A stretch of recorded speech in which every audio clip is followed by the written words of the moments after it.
Well then, let's introduce our players as we do get into this game in just a second. There we go.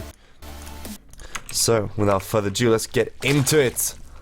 As our first player spawning here in the top right hand side on Overgrowth, it is going to be playing for Yo Flash Wolves. It is Ian.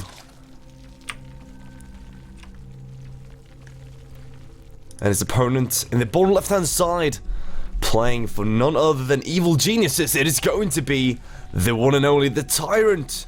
It is JaeDong.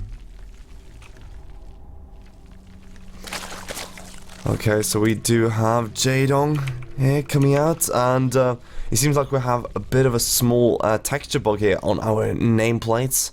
That is fine. We're going to just restart StarCraft after this and fix that, but we do have the names up here so you can see. JaeDong choosing to have a barcode this time, unfortunately. But that being said, we have a 10 pull coming out from our first player, and well, we're going to see what he chooses to do with this. We don't see a gas coming out, so it's not really going to be one of those Temple Banelings. It's just going to be straight into Lings. Now, Temple Ling doesn't have to kill your opponent, it just has to cripple them really, really badly. It has to do a ton of damage, and yeah, we're going to see if he can manage to do just that. But it is kind of a tricky build. I mean, you have already 8 Lings on the way, you have the Queen on the way, so it's going to be a massive amount of Lings coming out here from Ian.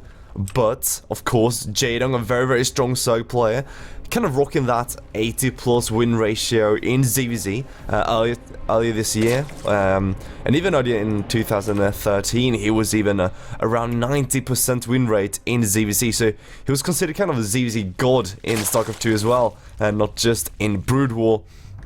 That being said, we have these Lings coming out, and it's going to be very, very tough for JaeDong. 10 Lings versus nothing right now.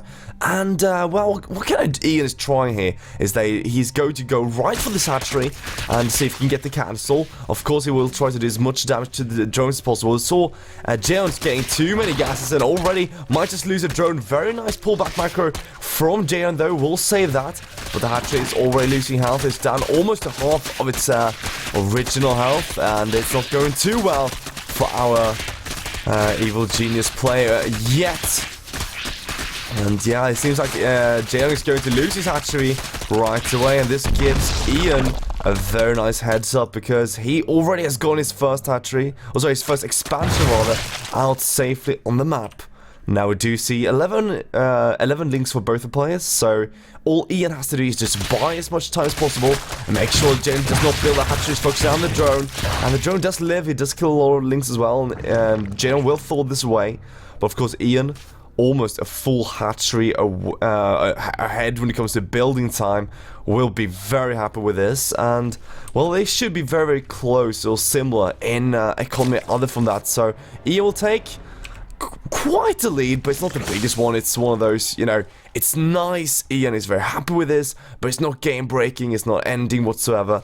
And we'll see whether JaeDong can pull his way back, because he is one of the best Zerg players still we do have out here, of course.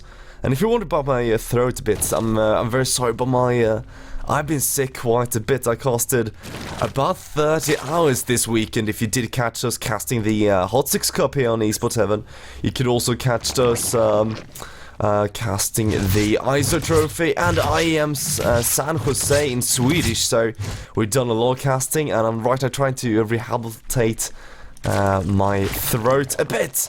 But apart from that, you know, there we even have the supplies. Good to have that. You know, apart from that, I mean, I'm very excited for this because we had a little of an upset actually earlier this week. Well, actually, I think it was 2 weeks ago now that we saw Bomber get eliminated. I first thought it was that he was a no-show, but actually Bomber got eliminated by Top and Haas. You know, first Bomber beating Sigwa, but then of course Haas and top beating him. But that being said, you know, Ian coming in, Sniper Queen, very beautiful here by Ian. Just thought worth mentioning, they also is scouting. The gas is seeing continuous gas mining, and the Bane Nest does indicate that we will see some pressure or quick lag coming out here from our EG player, and because of that, you see Ian walling off completely. But you know, going back to what I said here, you know, Bomber being eliminated is a huge upset for me, like an amazing upset. Because we saw, the point of this entire cup, you know, it's a $5,000 cup, it's every month, and it's, you know, the best players in China versus some of the best players from Korea.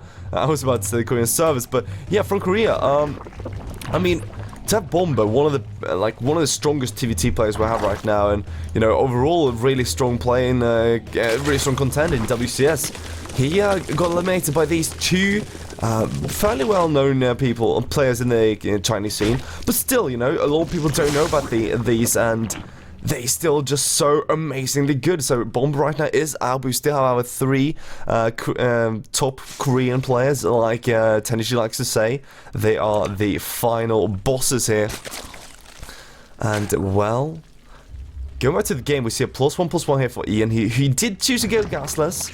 And JaeDong, well, he did actually go for this Bane Nest, but no really baning all in or link pressure from that. So we do see, of course, Ian, who got such a wall off here just to be sure that he did not die to anything, and now a delayed third base because of it, which is a kind of result here.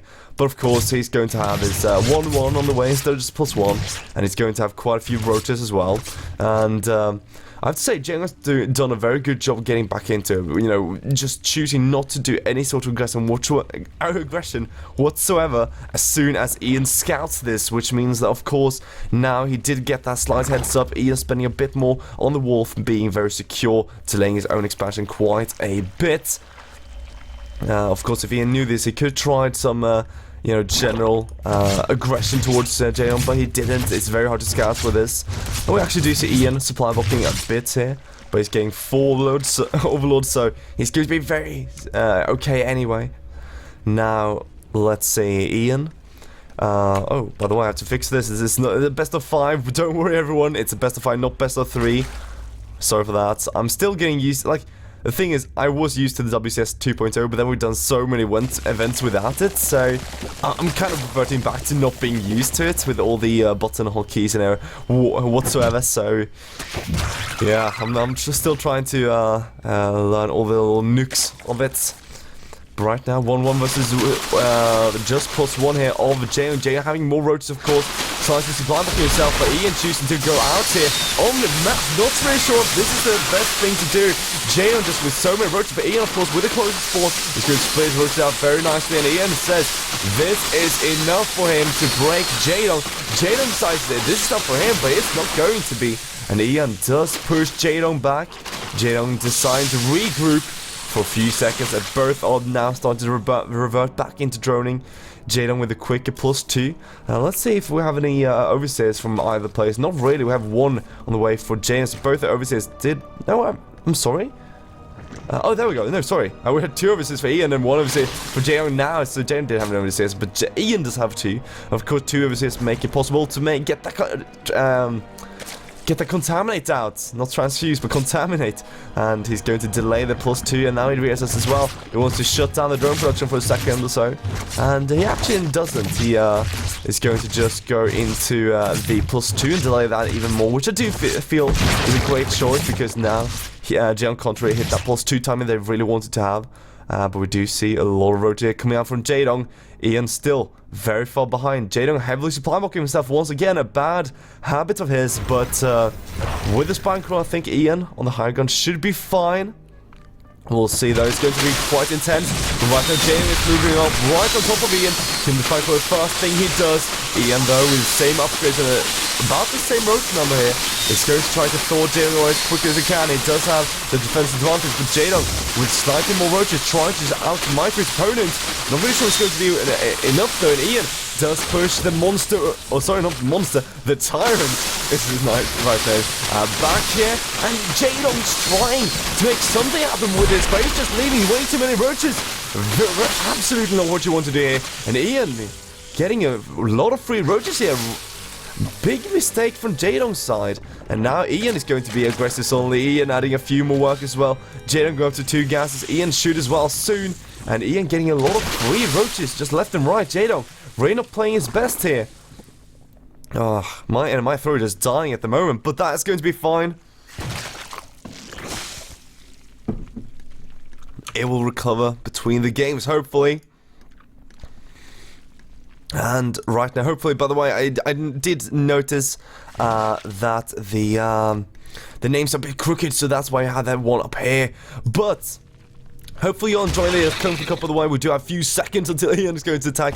It's been quite an aggressive ZVZ right after that third base from both the players. I really do enjoy these games where we do see such aggression from both the players. JaeDong was again choosing to move out, and right now we have the same upgrade from both the players. Just that Ian does have that one extra Carapace upgrade for JaeDong with a slightly better arc here, trying to push back Ian, and he's going to be able to do so. Ian though with a lot more roaches on this way with 10 more drones. Actually didn't notice that before. And now Ian on 2 flags here fighting, pushing JaeDong back in 1, and the other's just baiting JaeDong back. He's going to catch quite a few roaches here. JaeDong has to be very, very alert here with his roaches. Of course, if he loses these, he can get very far behind. Once again, he's trying to push out. Ian ready though. And now James will try to fight with these few roaches, but Ian's just having a few more here. And the Carapace is just helping him so much at this point, being a 20 supply, right now 30 supply even, to JaeDong. And Ian still on only 1 gas. Doesn't really have what it takes to get his Baning Nest out. He can't really transition to anything else. So you see still pure roach from Ian. JaeDong though on double gas should be able to quite soon kind of go into that Baning production, although spending so much and losing so much, meaning that it does mean that he doesn't have the roach count he should have at this point. And now +2 Carapace on the way and Infestation Pit on the way for Ian, so it looks like he wants to make sure that JaeDong doesn't surprise him with a big Baning attack and they can get high very, very quickly. But I think this might be the death blow. And there we go, GG from JaeDong, and Ian takes the first map here on Overgrowth, and it is Luce's pick.